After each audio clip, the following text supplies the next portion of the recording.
इसमें से कौन से कलर की टाई पहनूं? ये टाई पहनिए, ये सूट करेगी। ओहो, तो आ गई आप? अपने मायके से फुर्सत मिल गई आप। ऐसा क्यों कह रहे हैं आप? क्या आपको मेरा वहां रहना बुरा लगा? ओहो, तुम हर बात को इतना सीरियसली क्यों ले लेती? नहीं, मैं मजाक कर रहा था। और मुझे तुम्हारा वहां रहना क्यों पसंद नहीं आएगा? आखिर तो मेरा घर भी तो है, वहां सब कुछ ठीक है ना? हाँ, कावेरी ने बच्चे को पूरी तरह अपना लिया है। हालांकि समन ने कावेरी को पूरी तरह माफ नहीं किया, लेकिन मैं जानती हूँ वक्त के साथ समर कावेरी की इस गलती को भुला देगा और सब ठीक हो जाएगा। यहाँ आने से पहले मेरी मम्मी से भी बात हुई। वो कह रही थी कि बुआ सा की तबीयत अब काफी अच्छी है, वो जल्द ही घर लौटेंगे। एक बार मम्मी घर आ जाए वो सब ठीक कर देंगे। भाई वहां तो सब कुछ ठीक हो जाएगा, लेकिन यहाँ सब कुछ कब ठीक होगा? मतलब सलोनी की दूसरों की जिंदगी में खुशी बांटते बांटते तुम ये भूल गई हो कि एक बहुत बड़ी खुशी ने हमारी जिंदगी में अचानक दस्तक नहीं दी। 2 से 3 होने की खुशी। जब दूसरों के बच्चों को देखता हूं ना, तो सोचता हूं कि मुझे पापा कहने वाला कब आएगा। इंतजार नहीं होता, बड़ी तमन्ना है कि अब इसमें शर्माने वाली क्या बात? नहीं, चाहती हूँ कि आप इस बारे में ज्यादा ना बोलें। कौन जाने हमारी नजर हमारे आने वाले मेहमान और खुशहाल समय को लग जाए।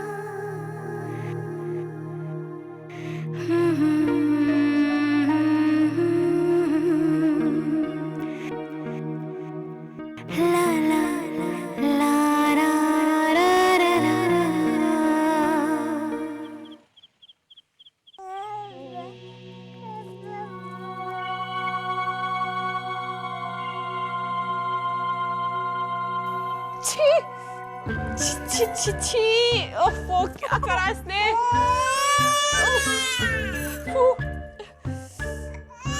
तूने भी आग में हाथ डाला है कावेरी।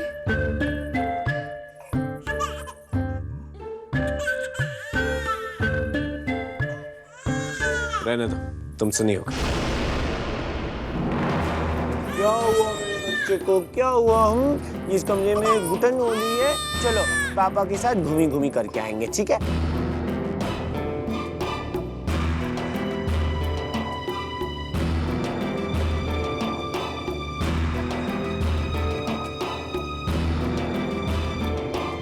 समर, मैं कर लूंगी। अभी चलते हैं, हाँ ठीक है?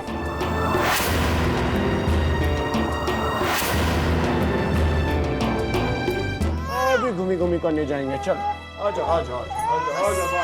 समर, मुझे थोड़ा टाइम दो, मैं धीरे धीरे बच्चे को संभालूं। बच्चा पालने के लिए ट्रेनिंग की नहीं, ममता की जरूरत है। और ममता कोई बेजुबान बच्ची नहीं जिसे किसी मजबूर मां से खरीद लिया जाए। वो तो एक स्वाभाविक रूप से एक औरत में होती, जो कि तुम में नहीं है। चलो बेटा, अभी जल्दी से बड़े हो जाओ, फिर मैं घोड़ा बन जाऊंगा और तुम मुझ पे सवारी कर, ठीक है? चलो। इस बच्ची की देखभाल करना तो मैं सीख कर ही रहूंगी, क्योंकि ये बच्ची ही मुझे फिर से तुम्हारे करीब ला सकती है। मुझे तुम्हारी सलोनी दी से अपनी बेइज्जती का बदला लेना है समर, और उसके लिए तुम्हारा मेरा साथ होना बहुत जरूरी है। इसलिए तुम्हारा साथ एक बार फिर मैं पाकर ही रहूंगी।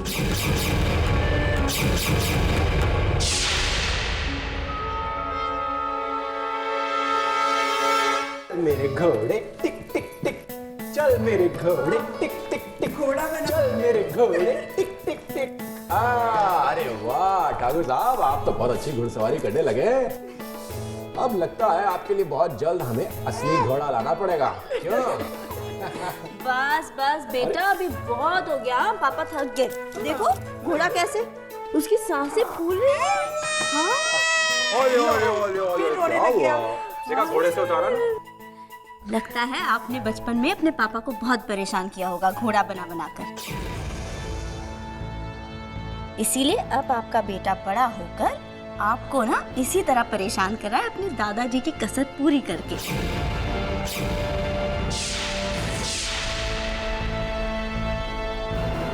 क्या हुआ? मैंने कुछ गलत कह दिया क्या?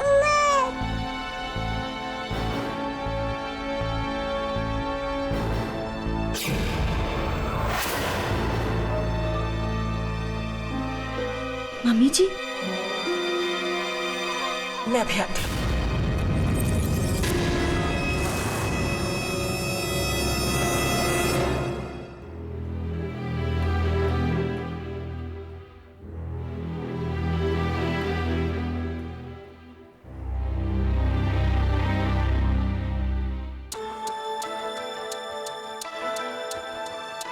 कितने सुंदर गहने हैं।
अरे वृंदा, वृंदा, तुम यहाँ छिपी हुई क्यों हो? अरे पर्दा हटाओ ना। अरे वृंदा, मैं इतना डरावना लगता हूँ क्या जो तुम मुझे देखकर छुप गई? अरे बात क्या है, हाथ नीचे करो ना।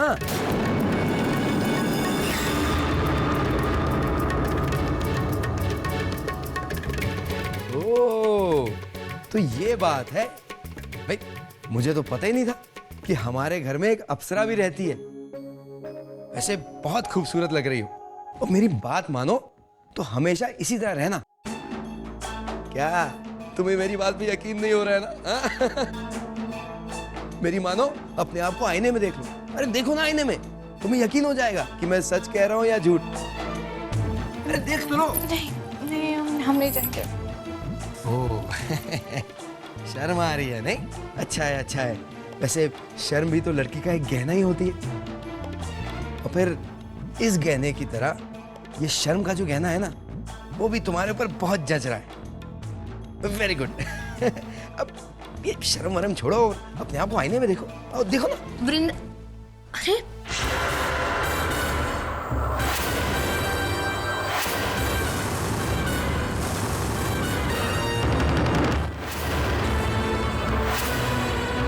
अरे, ये तो पिया के गहने हैं। देखा? सलोनी जी भी वही कह रही हैं जो अभी अभी मैं कह रहा था इनसे।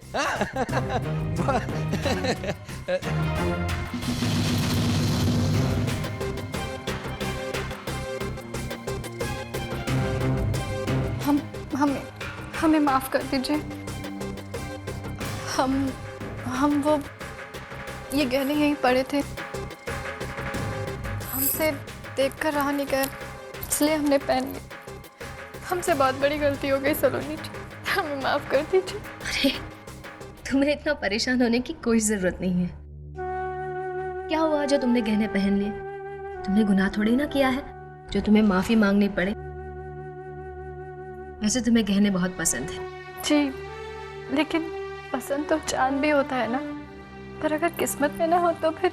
ऐसा नहीं कहते वृंदा, ऊपर वाला कब किसकी किस्मत कैसे बदले कोई नहीं जानता, और तुम जैसी प्यारी लड़की के साथ ऊपर वाला कभी बुरा कर ही नहीं सकता। मुझे पूरा यकीन है, आज नहीं तो कल तुम्हें वो सब मिलेगा जिसकी तुम हकदार हो। आप कितनी अच्छी है सलोनी जी, बहुत अच्छी है आप।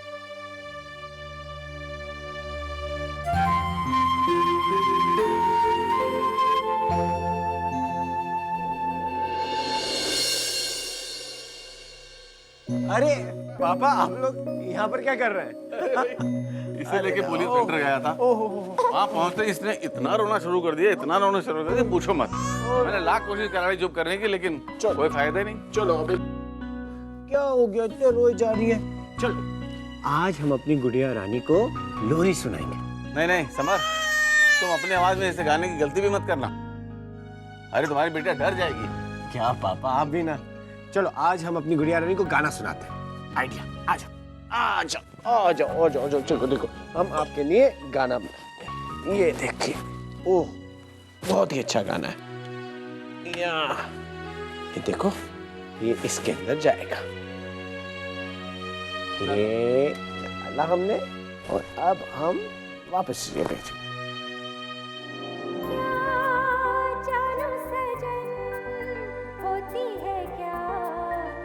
ये सलोनी की आवाज है ना? हाँ पापा, ये दीदी की वही सीडी है जो नील ने रिकॉर्ड की थी। कितनी मीठी आवाज है सलोनी की। देखो बच्ची भी चुप हो गई। इसे भी मालूम पड़ गया कि ये इसकी बुआ की आवाज है।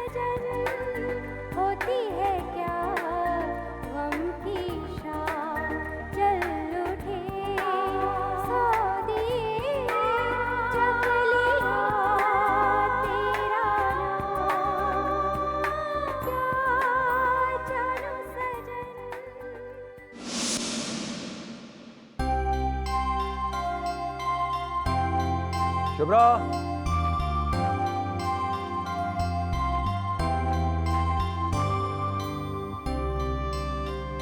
Thank you. आपकी चाय। क्या बात है, आज बहुत थके हुए से लग रहे हैं आप। हाँ आज ऑफिस में काम कुछ ज्यादा था। पीयूष कहाँ है? वो मम्मी जी के पास सो रहे हैं। चाय तो बहुत अच्छी बनाई तुमने। अच्छा, अगर बुरा ना माने तो एक बात पूछूं आपसे। हाँ पूछो। कल रात को जब मैंने आपसे पापा जी के बारे में बात की थी तो आपने ऐसे क्यों रिएक्ट किया था? मेरा मतलब, मैंने ऐसी तो कोई बात नहीं कही थी जिससे आपको बुरा लगे। तो फिर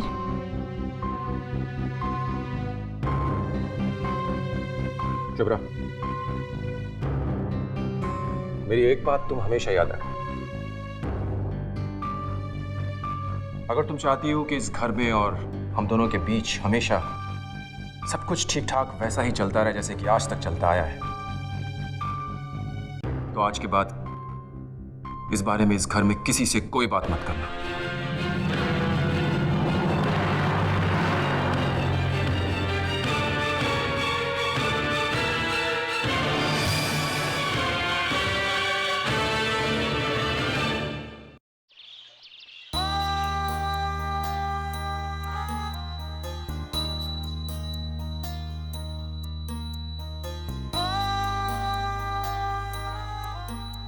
गुड मॉर्निंग। अरे आप तैयार भी हो गए? क्या टाइम हुआ? 8 बज गए। आपने मुझे क्यों नहीं उठाया? आदत नहीं है ना, रोज सुबह तुम मुझे उठाती हो। आज नहीं उठी तो मुझे लगा कि शायद तुम्हारी तबीयत खराब होगी, इसलिए तुम्हें उठाया नहीं। क्या हुआ तुम्हें तबीयत तो ठीक है ना? हाँ, जरा सा सिर दर्द है। तो सर दर्द की टैबलेट ले लो, थोड़ी देर में आराम मिल जाएगा। दवाई की क्या जरूरत है? सिर दर्द है, थोड़ी देर में ठीक हो जाएगा। यही तो बात है ना सलोनी, तुम अपनी सेहत के मामले में बिल्कुल लापरवाह। अरे अगर दवाई खा लोगी तो जल्दी आराम मिल जाएगा, लेकिन तुम्हें सुनती कहाँ? आप ऐसा क्यों कह रहे हैं? मैं दवाई नहीं ले रही, इसका मतलब मैं लापरवाह हूँ ऐसा तो नहीं। और मैंने आपकी बात कब नहीं मानी? मेरा मतलब वो नहीं था। देखो दुनिया में हर मर्ज की दवाई मिलती है, अगर दवाई खा लोगी तो आराम मिल जाएगा। लेकिन तुम और तुम्हारी जिद। मैं जिद कर रही हूँ? जिद तो आप कर रहे हैं। मैं अब छोटी छोटी चीजों के लिए दवाई नहीं लेना चाहती। ओके, मैं अपनी जिद छोड़ता हूँ। तुम्हें जो लगता है तुम वो करो, मैं ऑफिस जा रही हूँ। नाश्ता करके जाइएगा, मैं आ रही हूँ। कोई जरूरत नहीं मुझे करने की नाश्ता। अगर तुम्हें अपनी जिद नहीं छोड़नी है तो मुझे भी तुम्हारी कोई बात नहीं सुननी। बाय। नाहद ना, खुद जिद्दी है और मुझे कहते हैं कि मैं जिद कर रही हूँ।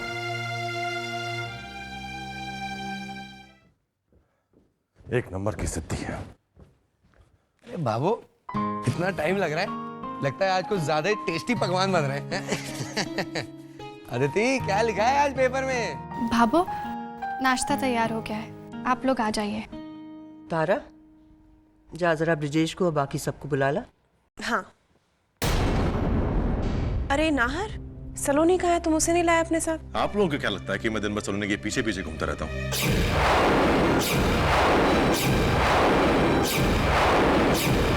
भाभी साहब, बेहतर होगा कि आप उसे खुद ही पूछ लें कि वो आएगी या नहीं, और अगर नहीं आएगी तो ना आने का कारण भी पूछ लीजिए। मुझे देरी हो रही है, मैं चलता हूँ।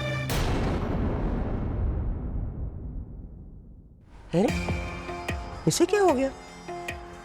सुबह सुबह भुनभुना रहा है। भाभी साहब, नाहर कहाँ है? वो अभी अभी ऑफिस के लिए निकला है। निकल गए? ये भी ना, गुस्सा तो जैसे नाक पर लेकर घूमते हैं। अरे लेकिन हुआ क्या? कुछ नहीं भाभी साहब, मेरे सिर में दर्द हो रहा था और ये मुझे दवा लेने के लिए कह रहे थे। मैंने मना कर दिया, बस जरा सी बात पर इतना गुस्सा हो गए। सलोनी जी, आप इसे जरा सी बात कह रही हैं? ठाकुर जी ने कुछ खाया भी नहीं, भूखे ही चले गए वो। हमारी अम्मा कहती थी, कोई भी आदमी अगर सुबह घर से बिना कुछ खाए जाता है तो उसका सारा दिन खराब गुजरता है। अब इसमें मैं क्या कर सकती हूँ? मैंने तो उन्हें नाश्ता करने से मना नहीं किया था, और वो कोई छोटे बच्चे नहीं जो उनके पीछे पीछे नाश्ता लेकर घूमो। लेकिन सलोनी जी, आप उन्हें मना भी तो सकती थी ना। अरे क्यों भाई, गलती तो उनकी थी, मनाना तो उन्हें मुझे चाहिए था। आने दो उन्हें, जब तक वो मुझसे माफी नहीं मांगते मैं उनसे बात नहीं करूंगी। नहीं सलोनी जी, ऐसा नहीं कहते, भला कोई अपने पति से भी माफी मंगवाता है? देखो वृंदा, किसी और के बारे में तो मैं नहीं जानती, लेकिन जब तक वो मुझसे माफी नहीं मांगते मैं उनसे बात नहीं करूंगी। अगर आपने ऐसा किया ना तो हम भी आपसे बात नहीं करेंगे, और ठाकुर जी को हम भूखा भी नहीं जाने देंगे। हम अभी जाते हैं उनको लाने।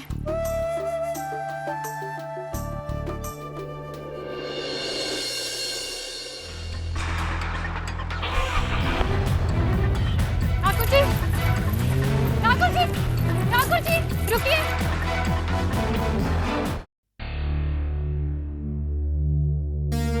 क्या हुआ वृंदा? तुम्हारे बुलाने पर भी नहीं आया? नहीं भाभो, ऐसी बात नहीं है। ठाकुर जी तो हमारी आवाज तक नहीं सुन पाए, वो तो उनकी गाड़ी दूर तक चले गई थी। हम तो बोलते ही रह गए बस।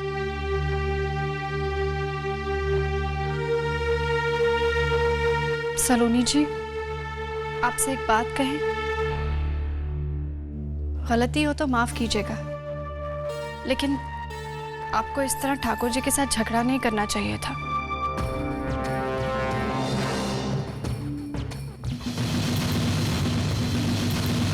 गोली खाने को तो कहा था ना उन्होंने आपसे।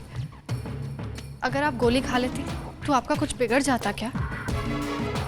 बल्कि आपका भला हो जाता, आपका दर्द कम हो जाता। वो तो आपका भला करना चाह रहे थे और आपने उन्हीं से झगड़ा कर लिया। आप जानती हैं हमारे गांव में क्या कहते हैं? हमारे गांव में कहते हैं कि जो पत्नी अपने पति से झगड़ा करती है ना, उसे पाप लगता है और वो अगले जन्म में छिपकली बनकर पैदा होती है। छिपकली।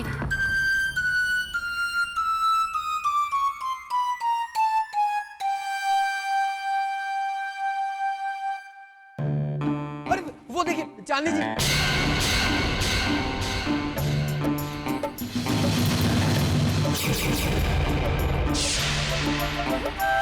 क्या? चांदनी कहाँ है? अरे वो देखो ना वहाँ दीवार पे।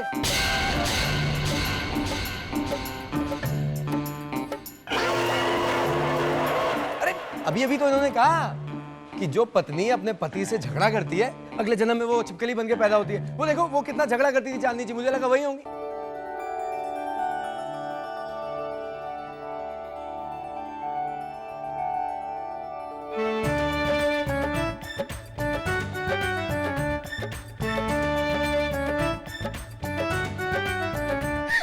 अब बस कीजिए, नहीं तो सिर के साथ साथ मेरे पेट में भी दर्द शुरू हो जाएगा। आप हंस रही हैं? भाई सलोनी, वृंदा बिल्कुल ठीक कह रही है। तुमने एक छोटी सी गोली के लिए इतने लंबे चौड़े नाहर को नाराज कर दिया। तुम्हें माफी मांगनी पड़ेगी सलोनी नाहर से। अच्छा दादी माँ, मैं ना सिर्फ नाहर से माफी मांग लूंगी लेकिन दवा भी खा लूंगी।